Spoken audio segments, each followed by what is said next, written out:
wabarakatuh. Ketemu kembali bersama saya Kusmat di sini. Alhamdulillah wa syukurillah wa nikmatillah, saya bisa menemui panjenengan semuanya tentunya dalam kondisi yang prima. Semoga panjenengan semuanya selalu dalam limpahan rahmat hidayah dari Allah juga.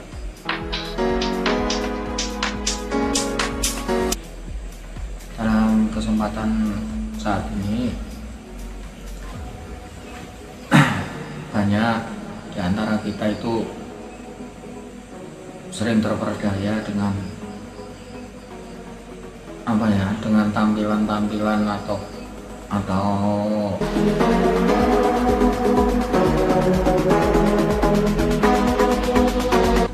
figur-figur orang-orang yang suka ngomongin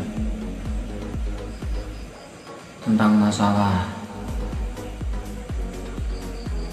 bagaimana caranya mencari nafkah atau mencari rezeki yang dengan mudah, dengan instan, dengan kontan, tanpa melakukan apapun.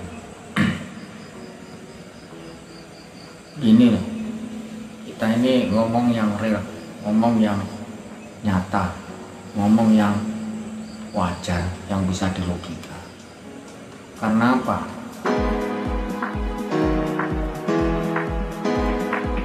Kita ini lahir di alam kasunyatan, alam nyata, alam yang asli seperti ini. Nyata kan berarti ini bukan bicara yang intinya yang aneh-aneh lah. Tapi kita itu bicara real, nyata.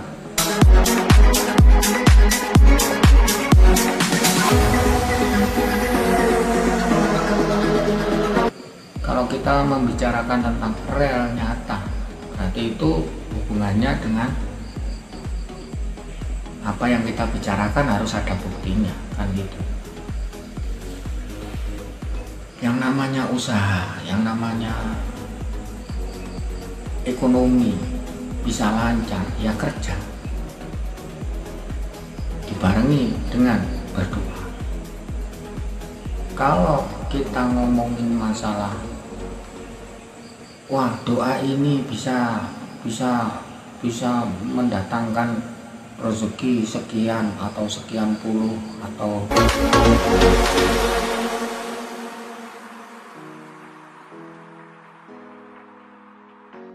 keajaiban dari Allah datang dengan tiba-tiba, ya nggak bisa.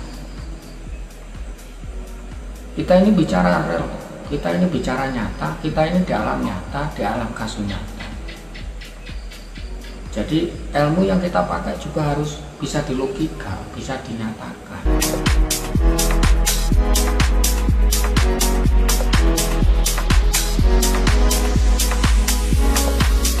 Gitu.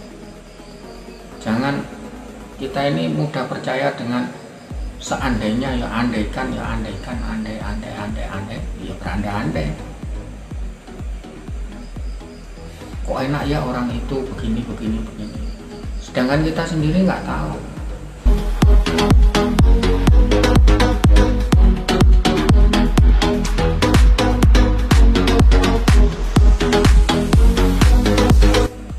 Nggak tahu orang ini bekerja ini bagaimana. Pasti dia itu penuh dengan liku-liku juga. Itu loh.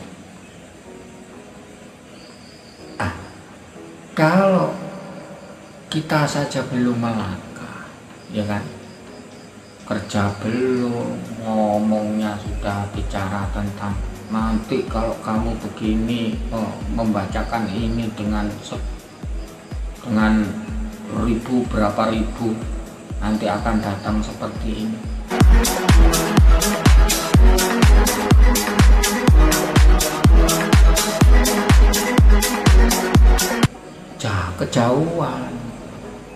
Kejauhan.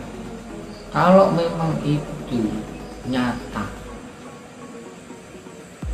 itu bisa, ya kenapa kok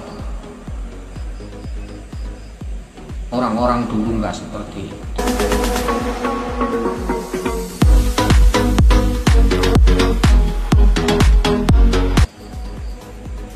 contoh ini, para wali-wali dahulu itu menyiarkan agama itu bukan hanya dengan doa saja, dengan kasunyatan juga dia berjalan menyiarkan dari rumah ke rumah, dari mulut ke mulut, dari dari cara-cara yang seperti Sunan Kalijogo lah atau Sunan Kali. Waktu siar itu juga dia itu memakai wayang, ya kan?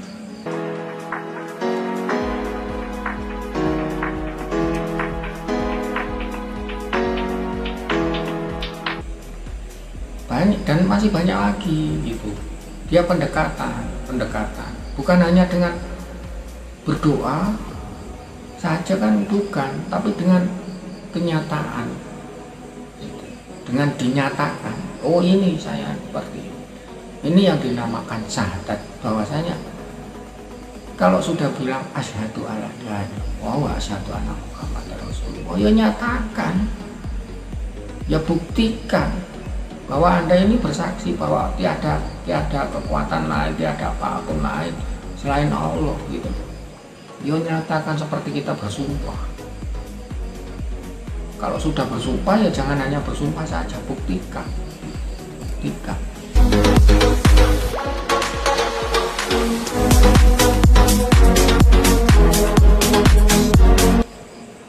Jangan hanya ngomong saja, tapi buktikan. Itu kalau kita itu bicara tentang yang namanya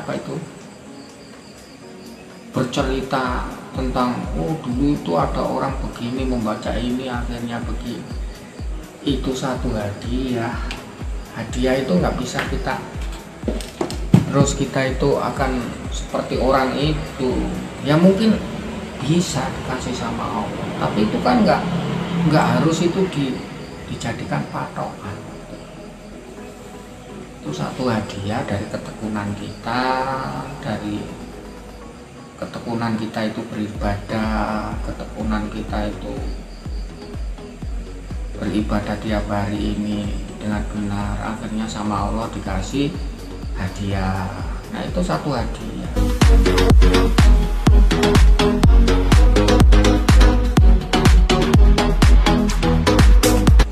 Tapi kalau sudah begitu, apakah kita itu harus selalu begitu? Kan ya enggak, kita harus ngerel. Kita harus bekerja juga, bekerja sambil berdoa.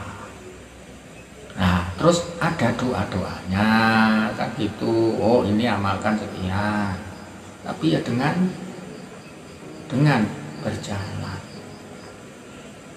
Nggak bisa kita itu mencari keajaiban.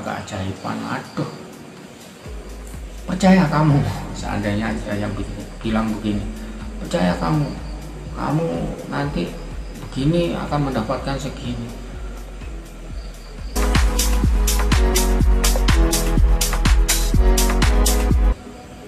Nah ya, kita ini belum melangkah, ya kan, belum berusaha, belum melangkah, terus tahu-tahu kita berharap yang berlebih. Logika kita pakai nggak masuk.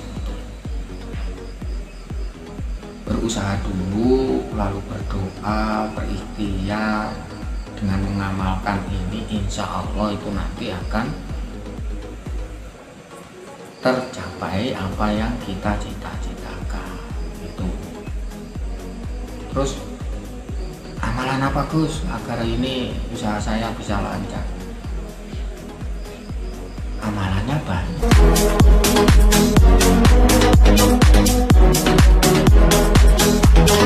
Banyak sekali. Dan simpel, nggak usah ya pakai yang aneh-aneh lah. Yakin, percaya bahwa Allah akan memberikan jalan yang terbaik untuk kita, itu pasti. Itu aja sudah cukup. Apalagi kalau dibarengi dengan Bismillahirrahmanirrahim, dengan menyebut asma Allah, dengan menyebut nama Allah. Saya akan niatkan untuk mencari nafkah di jalan Allah yang benar, yang diridhoi, itu aja sudah cukup. Doa apapun itu pasti awalannya dari Bismillahirrahmanirrahim, ketemunya Alhamdulillahirabbil alamin. Alhamdulillah saya mendapatkan ini, kan gitu.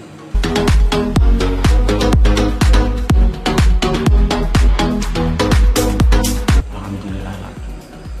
Awalnya ya tetap Bismillah, di tengah-tengahnya dibarengi dengan sholawat atau apa. Nah, sholawat itu kita pun harus mengerti sholawat yang bagaimana. Sholawat untuk pribadi atau sholawat untuk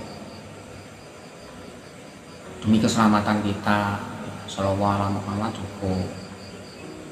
Itu loh. Banyak-banyak zikir sama Allah. Sering kita itu memunajat sama Allah di tengah malam. Itu insya Allah nanti akan dikabulkan sama Allah. Tapi yang benar, jangan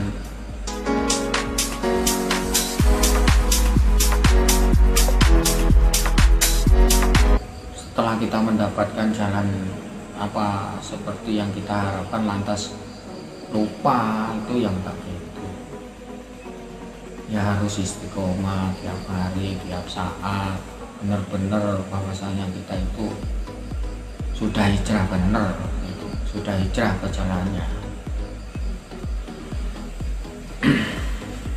Kalau kita itu mau belajar dari orang-orang sukses, semuanya itu diawali dari ketekunan. Orang-orang sukses dahulu itu, pengusaha-pengusaha itu pasti dia itu sering apa ya, mendekatkan diri, beribadah sama Allah, meditasinya kuat juga. Itu loh.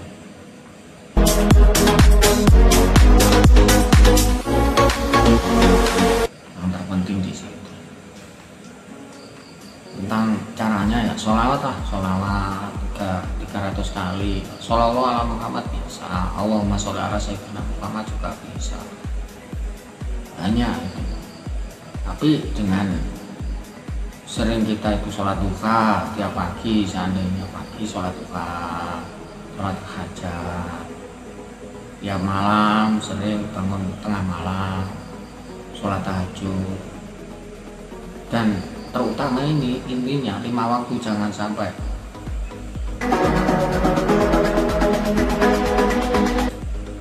lowong. Harus seandainya orang itu ya harus sholatnya itu jangan suka lowong-lowong. Itu aja ditegakkan dulu. Sudah bisa menegakkan itu dengan tertib, dengan bagus, insya Allah itu aja cukup. Nggak usah cari yang aneh-aneh, yang realita aja. Ya, realita sudah diajarin kita sama tuh junjungan kita Nabi besar Muhammad SAW itu telah diajari cara-caranya, sudah ada.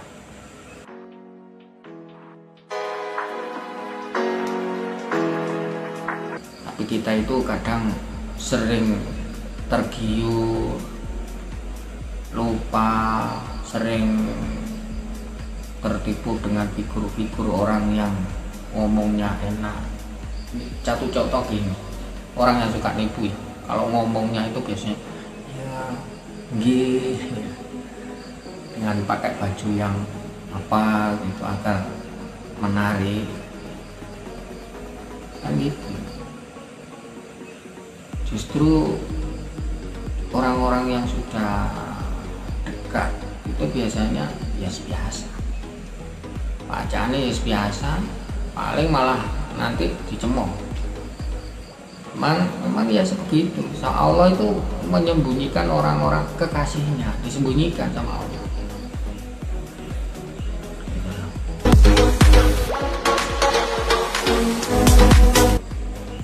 Kalau urusan agama, urusan dengan Allah, nggak usahlah kita dicampuri dengan urusan yang lain.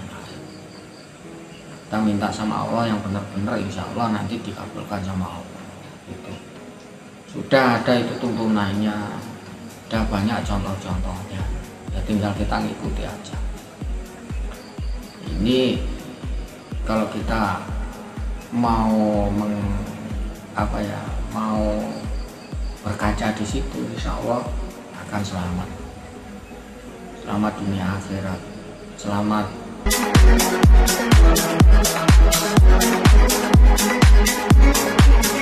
untuk anak, keluarga kita, untuk semuanya itu insya Allah akan selamat. Tapi kalau kita itu tergiur dari figur orang, biasanya itu nanti akan tertipu di belakangnya, karena masih ada unsur kepentingan itu. Karena kita itu hidup di alam kasunyata, alam nyata seperti ini, pasti ada kepentingan tertentu.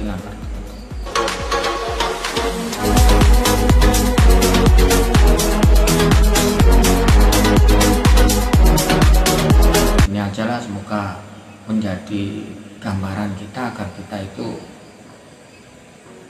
selalu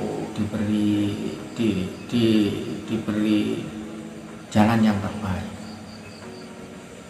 selalu diselamatkan atau selalu diberi hidayah sama Allah. Terima kasih. Jika ada tutur kata yang kurang berkenan, saya mohon maaf.